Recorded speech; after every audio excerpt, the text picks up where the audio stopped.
Откройте, не бойтесь свежего воздуха. Прошу вас расстегнуть воротничок и ослабить пояс. Ноги соедините, руки опустите. Ноги соедините, руки опустите. Ноги соедините, руки опустите. Прошу вас приготовиться, начали. Bonjour et bienvenue à tous dans l'émission spéciale Ligue des Champions. À ma gauche Enzo. Bonjour à tous. Et à ma droite Jean-Pierre. Bonjour à tous. Donc nous allons parler des matchs de Ligue des Champions. Donc pour commencer les matchs de ce soir, à commencer par Lyon-Barcelone et Liverpool-Bayern. Donc que pensez-vous un peu du match Lyon-Barcelone pour commencer? Alors Lyon-Barcelone, je pense que pour ce soir, même si on va pas donnera nos pronostics à la fin, après, voilà. Je pense que Lyon peut faire un coup ce soir. Je pense qu'à domicile, les Lyonnais peuvent créer la sensation. La victoire, ça va être dur quand même, mais je pense que le match nul est faisable pour les Lyonnais. On sait très bien que les Barcelonais à l'extérieur, que ce soit en Coupe du Roi, en Ligue des Champions, ils laissent quand même de la largesse. Et quand on retourne, surtout au Camp Nou, ils arrivent vraiment à remonter le score et à s'imposer assez facilement. Mais je pense que ce soir, les Lyonnais peuvent s'imposer. Jean-Pierre? Les Lyonnais peuvent s'imposer parce que bon, ils ont déjà fait le coup contre Manchester City, ils ont déjà fait le coup au Paris Saint-Germain, qui sont quand même deux des plus grandes écuries européennes. Bon, après pour moi le Barça c'est quand même au-dessus de tout ça. Mais après Lyon dans les grands matchs, ils ont, je pense, une sorte de confiance en eux qui ressort. C'est-à-dire qu'ils sont peut-être pas en dessous du Barça finalement, qu'ils vont. Moi je pense qu'ils peuvent faire quelque chose. Après c'est vrai qu'il leur manque Nabil Fekir ce soir. J'allais en dire là, voilà. Fekir suspendu, il faut pas oublier aussi que Ndombele et Denayer sont incertains. Alors un peu plus d'optimisme concernant Ndombele. Mais Denayer je pense ça va être compliqué pour qu'il joue. On verra ce soir, mais... Il faut juste rappeler que les confrontations entre Lyon et Barcelone, ça c'est sur 3 matchs. 2 matchs nuls quand même pour les Lyonnais. Et la défaite 3-2 en 2001. Intérêt à gagner le match aller. Voilà, parce que gros avantage pour Barcelone quand même, ils sont favoris déjà pour le match aller et puis ils reçoivent le match retour. Donc c'est ce qui est un avantage conséquent. Je pense que le match de ce soir, ça va être surtout la forme d'un joueur. Voilà. On va le citer, voilà. Lionel Messi. Si Lionel Messi est en forme, ben ça sera très compliqué. Mais surtout, j'insiste quand même sur les absences potentielles de Ndombele et Denayer. Quand même, c'est important. Et Fekir, qui est quand même le maître à jouer de l'Olympique Lyonnais. Donc voilà, ça risque d'être compliqué. Après, on sait qu'ils sont capables de créer des surprises dans les gros matchs. Ils sont allés gagner à City, ils ont fait nul. Voilà. Mais Barcelone le sait aussi, je pense. Ah oui, j'ai entendu quelques rumeurs comme quoi Barcelone pouvait un peu les prendre de haut. Je pense qu'ils sont au courant des prestations qu'ils ont réalisées contre City. Je pense pas, parce que Piqué a dit en conférence de presse, en zone mixte, pardon, qu'il ne fallait pas prendre ce match à la légère et qu'au contraire c'est peut-être Barcelone qui devra avoir plus la pression que Lyon, et je suis assez d'accord avec lui parce que Lyon a rien à perdre.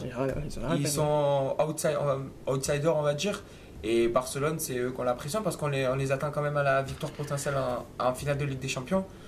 Donc si le Barça venait à se faire éliminer, je pense que ça ferait jaser en Catalogne. Après le Barça a fait beaucoup de com là-dessus, sur le fait que Lyon n'était peut-être pas si en dessous que du Barça. Piqué a dit ce que tu as dit, mais il a aussi rajouté que s'ils jouaient comme ils ont joué sur leur dernier match de championnat, ça allait faire très très mal pour le Barça. Ah oui, c'est ce que je te dis. Voilà, ils vont souffrir. Et puis même, de ce qu'on entend du côté de Barcelone, c'est que les Lyonnais sont une équipe donc très dangereuse et ils font presque croire qu'ils sont outsiders dans l'histoire. Alors que. Ils sont outsiders quand même. Ils sont non, outsiders. les Barcelonais font croire que ce sont eux les outsiders de la manière dont ils parlent. Non, mais après, ça c'est de la communication. C'est de la com, c'est sûr. Mais je pense que même si de la com, il y a un fond de sincérité là-dedans, parce que je pense qu'ils ont quand même un peu peur de Lyon, parce qu'ils savent qu'ils sont capables de faire des exploits. C'est des grands joueurs, déjà Piqué, des Lionel Messi. C'est sûr que c'est des grands joueurs. Ils savent comment se présenter devant les journalistes.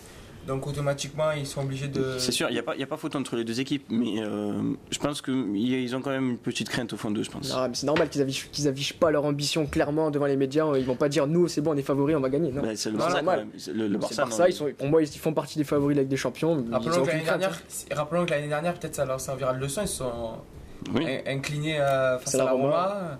Ils se sont fait éliminer, donc peut-être... Et puis c'est pour ça qu'ils réagissent comme ça, surtout joueur Piqué. Comme je l'ai dit tout à l'heure, c'est un grand joueur, il sait ce qu'il a à dire.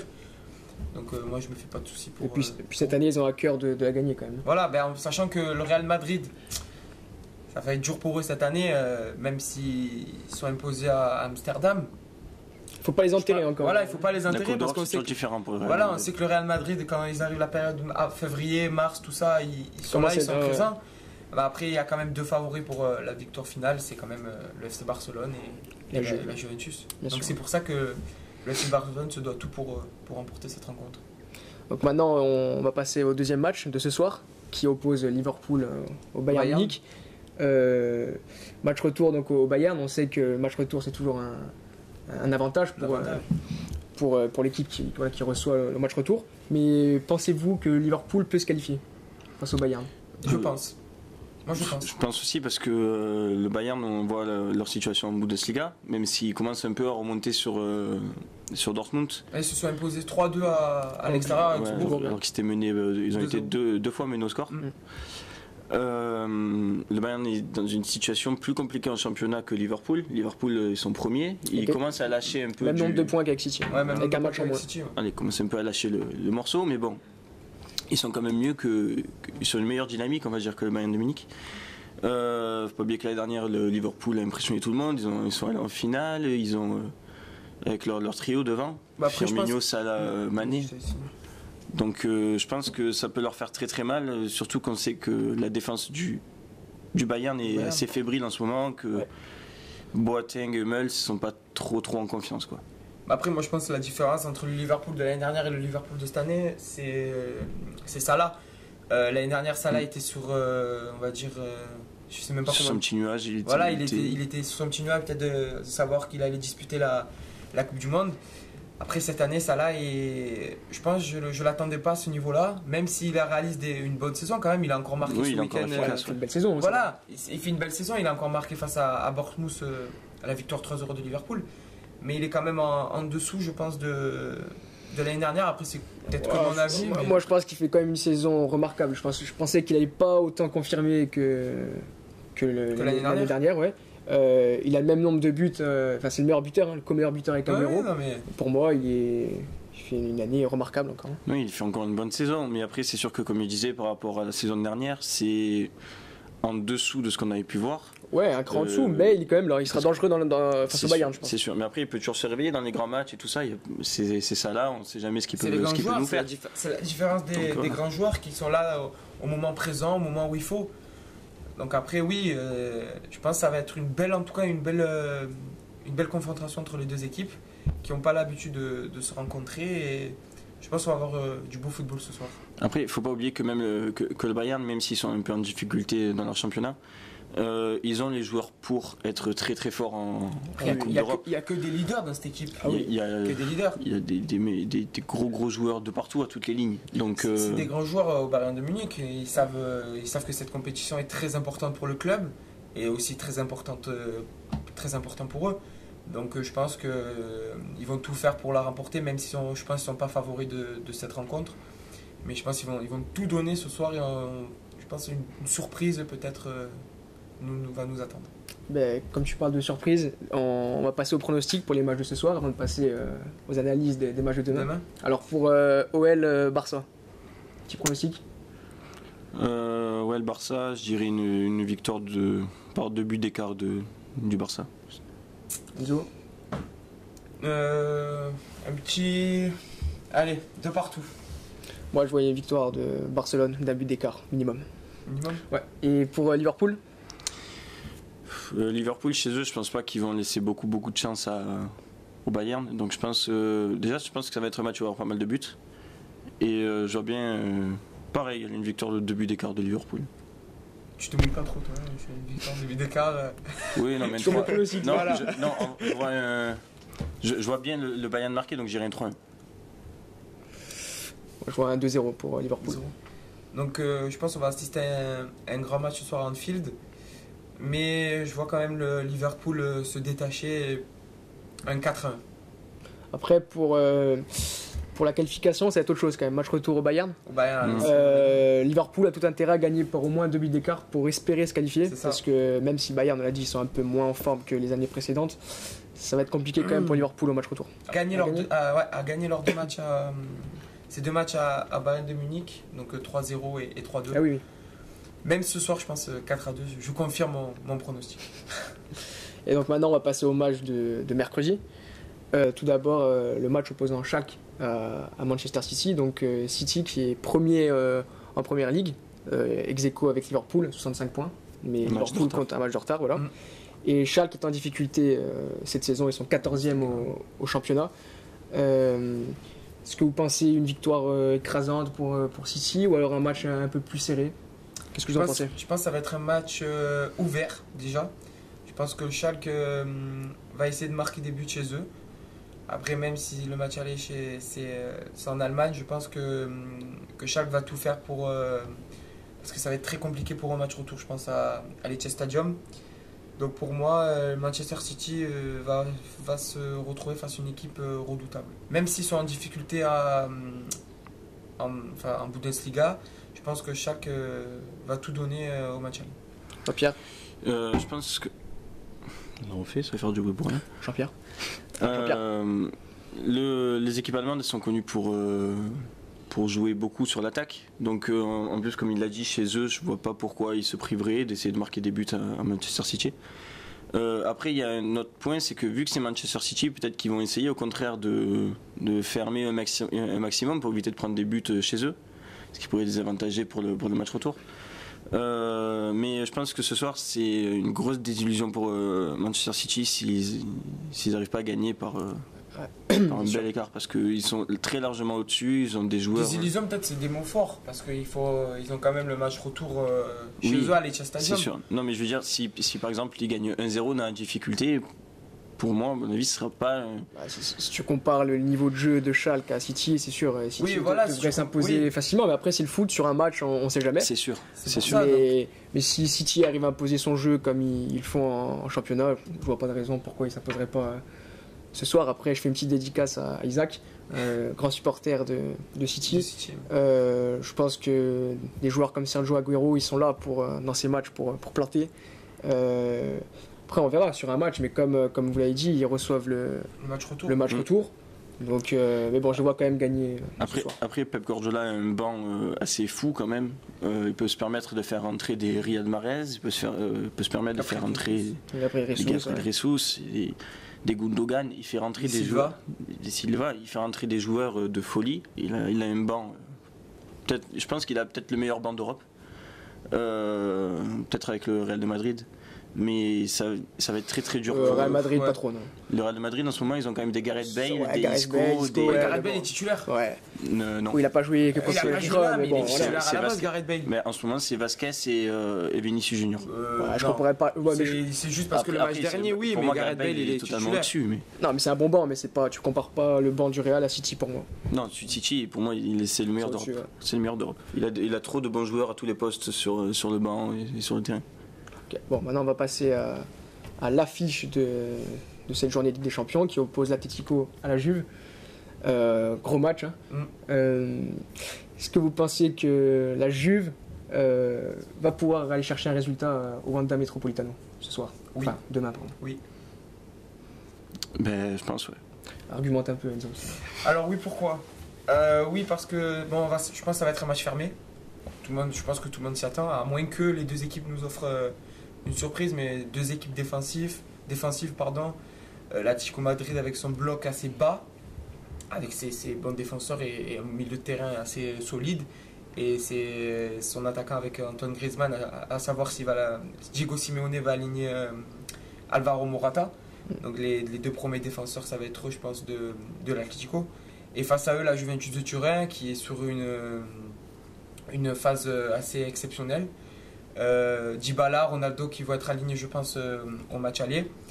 Mais je pense que les Turinois vont faire un match sérieux. Ils vont tout faire pour ne pas concéder de but, je pense, parce que même si ça va être très compliqué même si c'est une équipe défensive, l'Atlético de Madrid, je pense que ça va être très compliqué que la Juve n'encaisse pas de but. Mais je pense que la Juve peut ramener une victoire demain soir. Après, l'Atlético... Même si je suis le spécialiste Serie A, mais je pense que... Tout objectivement, je pense, en toute objectivité, je pense que la Juventus peut ramener un résultat. Moi, Jean-Pierre, j'ai une question pour toi. Est-ce que tu penses que la défense, notamment avec Godin, ils peuvent faire sortir Ronaldo de son match, étant donné qu'ils connaissent bien? Ben justement, Godin et Jiménez ou Savic, ou peut-être Hernandez, je ne sais pas qui va mettre dans l'axe avec Godin, connaissent bien Ronaldo, mais ça marche aussi dans le sens inverse parce que lui aussi il les connaît bien et il sait très bien ce qu'ils vont essayer de lui faire. Donc je pense qu'il est assez intelligent et assez fort pour ne pas rentrer dans leur jeu. Mais après, déjà Ronaldo, l'Atlético sourit toujours à Ronaldo en Coupe d'Europe, il ne perd jamais contre eux. Donc je pense qu'il a l'habitude de ce genre de match et qu'il sait comment faire gagner la Juve. Après, comme on en a déjà parlé ici, l'Atlético a une très très bonne défense avec un des meilleurs gardiens au monde, voire le meilleur gardien au monde. Donc je pense que s'ils sont assez solides défensivement, je pense que l'Atlético peut être capable d'en prendre un maximum.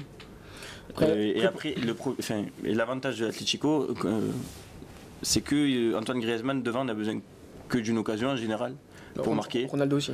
Ronaldo aussi, mais sachant que à mon avis ça va être la Juve qui va avoir le ballon et pas l'Atlético, je pense que la moindre occasion pour Griezmann elle peut suffire à en marquer au moins. Donc ça peut être très très serré. Je tiens juste à dire que les défenseurs de la Juventus c'est quand même Bonucci, Chiellini, c'est sûr. Alexandro. C'est sûr. Donc une action pour Antoine Griezmann déjà s'il en a une. Ça va être très compliqué qu'il en ait une. Même si c'est défensif, ça sait se créer des occasions à l'Atlético de Madrid. Oui, d'accord. Ça les crée assez facilement. En Liga, ça s'en crée beaucoup. Après, face à eux, il y a quand même, pour moi, le meilleur duo défensif au monde. C'est sûr, rien à dire. Donc je pense qu'il s'en crée, qu'il s'en crée beaucoup. Je pense pas. Ouais, après, ce sera intéressant de voir qui c'est qui a la possession du ballon. Voilà. Parce que, encore une fois, faut pas oublier que c'est la Juve qui reçoit le match retour, donc c'est un avantage. Et que l'Atlético, ils ont tout intérêt à inscrire des buts s'ils veulent espérer se qualifier en quart de finale. Donc, je sais pas comment vous voyez un peu le déroulement de ce match, mais ça va être intéressant à pense que les deux équipes, pour moi, font jouer égal. C'est le même deux styles de jeu complètement similaires. La Juve manie peut-être mieux le ballon et le manie plus. Peut-être qu'ils savent un peu plus à garder au milieu de terrain. Mais... Oui, parce qu'en même temps, l'Atlético de Madrid, leur jeu, c'est de laisser le ballon à leur adversaire. Donc automatiquement. Les procéder en contre. Voilà. Après, moi, je pense que la différence va se faire sur un poste, et je pense que c'est le poste de gardien de but. Parce que pour moi, défensivement, on va dire c'est kiff. C'est les deux meilleures défenses au monde, mais la Juve est au-dessus. La Juve est au-dessus. Milieu de terrain, pareil. Papier, et en attaque, la Juve est peut-être au-dessus que de l'Atlético. Mais niveau gardien, je pense que l'Atlético Madrid est largement au-dessus de la Juventus avec Oblak et Chesney. Donc pour moi, je pense que c'est ça qui va faire la différence demain soir dans cette rencontre, dans ces huitièmes de finale. Après, même si Oblak est au top niveau, Chesney n'est pas faible non plus, il est capable de livrer de grandes prestations, donc on sait jamais. Je ne peux pas le comparer au Black. Voilà. Non, il n'est pas comparable, mais il est très très bon. Je pense que c'est ça qui peut faire la différence sur ce type de match. Ça va être une rencontre assez serrée, je pense que la moindre erreur, les deux équipes vont les payer cash. Ouais, ils vont avoir un rôle majeur, les gardiens. C'est pour ça que je pense que les gardiens, même si on se dit que c'est des équipes défensives, je pense que les actions vont être présentes. Il va en avoir pas mal. Il va avoir des actions, même si je pense que ça va être un match fermé. Mais je pense que c'est les gardiens qui vont déterminer l'issue de la rencontre. Et après, je voudrais revenir sur un point, c'est quand même la prestation de Ronaldo. Quand même, Ronaldo, s'il a été recruté pour être performant en Ligue des Champions, pour leur faire passer un cap, tout simplement pour leur faire gagner avec des champions. Si Ronaldo dans une forme olympique, je pense que ça va être compliqué pour Atletico quand même. Après, pour rebondir sur la question que tu posais à Jean-Pierre, s'il allait sortir de son match, je pense que même les défenseurs de l'Atlético ne vont pas essayer de le sortir de son match. Même s'ils essaient, ils n'y arriveront pas. Ils se connaissent par cœur tous les trois, on va dire, les deux centraux et Ronaldo. Donc je pense pas que ça va se jouer sur ça. Après, même on parlait du milieu de terrain, on disait que c'était à peu près du même niveau entre la Juve et l'Atlético. Même là, je pense que la Juve est au-dessus de l'Atlético de Madrid parce que Saúl Ñíguez avec Koke et même Rodrigo. Oui, de toute façon, si tu prends à tous les postes. Pour moi, l'Atlético est en dessous de la Juve. À tous les postes, ils sont inférieurs presque. À toutes les lignes, ils sont en dessous. Oui, donc, Et même au banc, sur le banc, pour moi, la Juve est largement au-dessus avec Douglas Costa, Cuadrado, parce qu'il faut rappeler que Pjanic et Matuidi, Allegri les fait jouer sur le banc. Donc même s'il fait rentrer des Matuidi ou des Pjanic... Oui, c'est sûr. Mais après, tu disais que le match allait sûrement se jouer sur le poste de gardien de but. Mais je pense que ça va être sur les gardiens de but et sur les deux buteurs, parce que ça va être très très disputé au milieu de terrain, je pense, et ça va jouer, ça va jouer à l'efficacité ce match-là, je pense. Si on donne le rôle aux gardiens, on donne automatiquement le rôle aux attaquants. C'est ça va jouer sur l'efficacité, parce que des occasions il va en avoir, mais des occasions franches il va peut-être pas en avoir tant que ça. Mais après, donc va falloir être très très réaliste devant la cage, autant pour Ronaldo que pour Griezmann. Ronaldo connaît par cœur Oblak. Oblak le connaît par cœur, alors que Chesney, Griezmann, c'est pour ça que... Et du coup, tu penses que c'est avantage à qui sur ce coup-là? Oblak, je pense. Avantage à Oblak, je pense. Parce que... Après, tout dépend les face-à-face, si c'est des face-à-face, si c'est des face-à-face, les actions, les déroulements du match, etc. Mais je pense qu'Oblak a un avantage quand même sur Ronaldo, même si on sait que Ronaldo, sur une occasion, de n'importe comment, l'année dernière, si on prend le match face à la Juventus qui nous sort la retournée acrobatique, même si là il y a la même occasion, Oblak il pourra rien faire, même s'il le connaît par cœur. Oui, c'est sûr. Donc après tout dépend du déroulé du match. Puis même ça peut jouer sur les coups de pied arrêtés aussi. Voilà, coups de pied arrêtés. En fait, ça va surtout se jouer sur sur les détails en fait, parce que. Oui, voilà, la moindre erreur, de toute façon les deux équipes vont les payer cash. Le premier qui fera une erreur, il sera pas mort, mais il sera pénalisé. Il sera en difficulté après pour revenir. Parce que, je donne un exemple, mais si l'Atlético arrive à ouvrir le score, à mon avis, ça va être très très dur pour la Juve d'égaliser. Parce que l'Atlético connaissant leur jeu, c'est ils marquent et tous derrière. Ouais, donc, après la question, c'est s'ils gagnent 1-0, est-ce que c'est un bon score pour la qualification? Est-ce que c'est un bon score 1-0?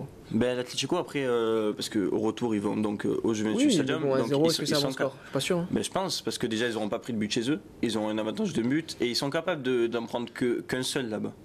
Et mais bon. Moi je suis pas tout à fait d'accord. Je pense que si tu peux assurer la qualification. Après, vaut mieux ça qu'un 0-0 pour l'Atlético. Ah oui, c'est sûr. Et si tu peux gagner 2-0, tu vas pas te priver. C'est sûr, mais s'ils peuvent gagner 7-0, on peut s'en priver. Moi je pense que l'Atlético va se contenter de jouer son jeu, c'est-à-dire jouer bas. Parce qu'ils ont essayé de le faire en championnat face au Real Madrid. Parce que même si on est revenu sur ça la semaine dernière, l'Atlético a essayé de jouer, a essayé de mettre en danger le Real Madrid. Et au final, c'est l'Atlético qui s'est fait contrer. Donc je pense que ça leur a servi de leçon aux joueurs de Diego Simeone et même au coach madrilène. Donc je pense que je vois plutôt le jeu effectué par... Tu les vois rester dans leur style de jeu habituel quand même. Mais je pense que ça serait plus logique, même pour eux. Après, tout dépend de la... Après dans la logique des choses, ils devraient un peu se mouiller pour essayer de s'imposer mais si, comme tu l'as dit, ils se découvrent trop, ils risquent de prendre l'eau. Moi, je pense que le match aller, ça va se jouer la Juve. Donc, comme je l'ai dit tout à l'heure, la Juve, je pense qu'ils vont faire un résultat. L'Atlético va se contenter de jouer son jeu, c'est-à-dire de jouer derrière. Il a plutôt intérêt, je pense. Voilà, à la fin des 90 minutes, on sera fixé sur le résultat et donc sur ce qu'a à faire l'Atlético ou la Juve pour se qualifier. Et automatiquement, là, pour le match retour, l'Atlético soit va être obligé de se découvrir, soit va être obligé de jouer son jeu pour garder le résultat. Donc après, tout dépend du Après, si on regarde l'historique de l'Atlético en Ligue des Champions, mis à part l'année dernière où ils se sont fait sortir en phase de poule, même s'ils ont gagné la Ligue Europa au final, l'Atlético, sur les 4 dernières années, je dirais, ils ont quand même réussi à sortir le Barça. La Juve, en 2014. Ils ont réussi à sortir. Même s'il y a eu qu'un but entre les deux équipes. Voilà, ils ont réussi à sortir le Bayern de Munich. Et après, le problème, c'est qu'ils butaient toujours sur le Real, mais ils ont été capables d'éliminer toutes les plus grandes équipes d'Europe. Et je pense, je vois pas. Je pense qu'ils sont moins, actuellement, ils sont moins bons. Voilà. Ils sont moins efficaces. Et même la Juve est supérieure aux années précédentes. Même s'il n'y a pas que Ronaldo, mais même des Emre Can, des Cancelo qui franchement m'impressionnent de journée en journée en Serie A. Parce que quand même, Allegri se permet de mettre sur le banc Pjanic et Matuidi. Et Douglas Costa. Non, mais Douglas Costa et Cuadrado, on est habitués. Même devant. Mais les années précédentes, on se disait même que Pjanic, Matuidi, c'était un très bon milieu de terrain, c'était très fort. Et là, il se permet de les mettre sur le banc. Il préfère mettre des Emre Can et des Kedira. Donc, sur ça aussi. Après, Kedira, c'est l'expérience, il a toujours été bon aussi, donc c'est un bon milieu de terrain. Oui, mais il se permet de faire des turnovers. C'est le luxe, après, c'est le luxe des grands clubs. Voilà. Bon, on va conclure sur quelques pronostics. Alors, que pensez-vous du résultat entre Schalke et City? Allez, un résultat, pas un pronostic, pas de but d'écart, un résultat sec. 4-1 City. 4-1, ouais. Enzo? 2-0 City. Moi, je vois un 3-0. Et pour City, bien sûr. Et pour Atletico, alors? Un partout. Partout. 2-1 Juve. Allez, moi, je vois 1-0 pour Atletico. C'est une rencontre difficile à pronostiquer. Ouais. Bon, merci à tous d'avoir regardé cette petite émission sur Ligue des Champions. Merci et à bientôt. Beaucoup. Merci, à bientôt. Au revoir.